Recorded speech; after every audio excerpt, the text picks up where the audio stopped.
Data কোৱা ভাৰতৰ কোনখন ৰাজ্যত আটাইতকৈ বেছি সংখ্যক টাউন আছে আৰু ভাৰতৰ কোনখন ৰাজ্যত আটাইতকৈ কম সংখ্যক টাউন আছে আটাইতকৈ বেছি সংখ্যক টাউন থকা ৰাজ্যখন হ'ল উত্তৰ প্ৰদেশ উত্তৰ প্ৰদেশত কেইবা হাজাৰখন টাউন আছে সৰু ডাঙৰ ধৰি গম পাইছেনে পাইছোঁ আটাইতকৈ কম সংখ্যক আগৰ টাউন আছে ছিকিমত মাত্ৰ 8খনহে চহৰ আছে তাৰ ভিতৰত প্ৰধান চহৰখন হ'ল কি গেংটক গম পালা পাইছোঁ লগতে তোমাক আৰু এটা তথ্য দিওঁ অসমত সৰ্বমুঠ 214খন টাউন আছে যিহেতু অসমত শেহতীয়াকৈ বহু সংখ্যক টাউন ঘোষণা কৰা হৈছে কিন্তু এই পৰিসংখ্যা চালে অসমত 214খন টাউন আছে বুলি আমি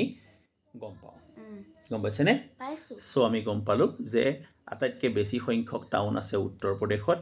আটাইতকৈ কম সংখ্যক টাউন আছে ছিকিমত যদিও কোনো মই ভিডিঅ'ত দেখা পাইছোঁ যে মেঘালয় বুলি কৈছে কিন্তু মেঘালয়ত ছিকিমতকৈ বেছি সংখ্যক টাউন আছে নাগালেণ্ডতো তাতকৈ বেছি সংখ্যক টাউন আছে আৰু বৰ্তমান সময়ত অসমত টাউনৰ সংখ্যা হ'ল 214খন যিটো হ'ল অসমৰ চৰকাৰী তথ্য Thank you very much. Please stay connected. Keep watching our videos and don't forget to follow, share and comment.